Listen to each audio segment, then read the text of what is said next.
After Jessica selected the length she wanted, each section was taken down from below the occipital bone in see-through sections to make sure that the cut was being executed very, very cleanly. This way it'll last longer. Take huge sections and it will not last. The cut loses its shape very quickly if you don't do it this way. Most of the cutting is done from the edges toward the center, and that helps to keep a very straight line going across that back. In this instance, the cut is square with no rounding. Once all sections have been brought to the top, then the side sections and the front sections are all brought back, and again, cut from the outside in. On the left, you can see from the inside out. I now comb the hair forward, separate the sections from behind the ear forward, comb it smooth, then going in and slide cutting these sections, I'm adding extreme texture to the front. Jessica's hair is very thick, and this is helpful for her hair in terms of giving it movement. I'll do this to both sides by taking my section just behind the ear, inserting into the flat panel of length and weight, and from approximately the chin I just cut in. You can see my shorter pieces there to create separation and movement.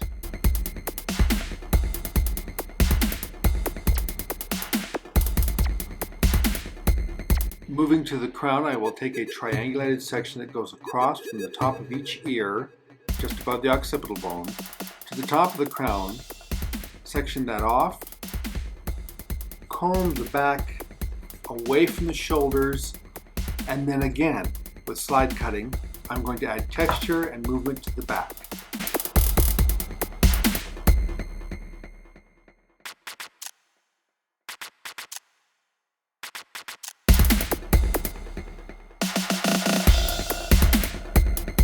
Using a random pattern, my sections that I'm grabbing here are approximately 2 to 3 inches wide. Each one I'm slicing through varies on how high and how much I'm taking out.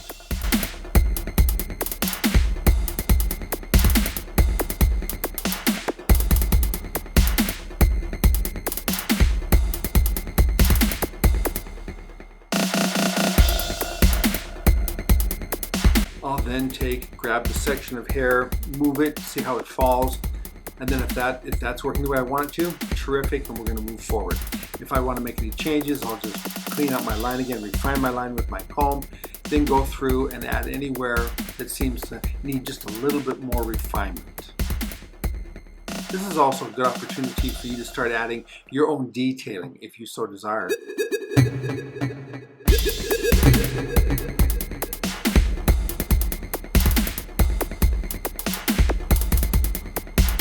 Reestablishing my triangulated section that originates from the top of the ears, across the back, across the occipital bone. This section is going to have extreme texturizing done with it.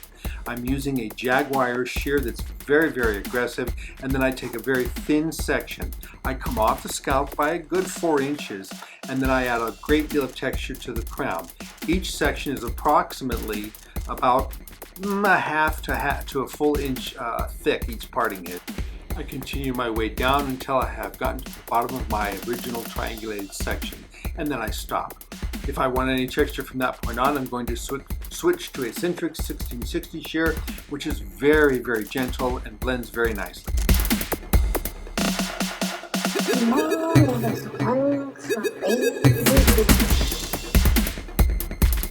You will notice that this instantly gives Jessica some volume and height, as well as some layering, and it blends quite nicely to the slide cutting we've done to the back as well as the sides.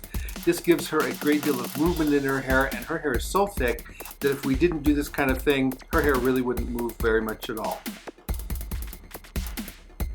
Using an ultra-light blonde toner in an ash category, I toned her hair so as to cut the brassiness in the hair. Since her hair is long, I was anticipating the porosity to be of great help in this regard, and sure enough it was. It neutralized a lot of the brassiness, giving us a much richer tone. Then I followed up by using the Absolute Repair Oil from L'Oreal Professional.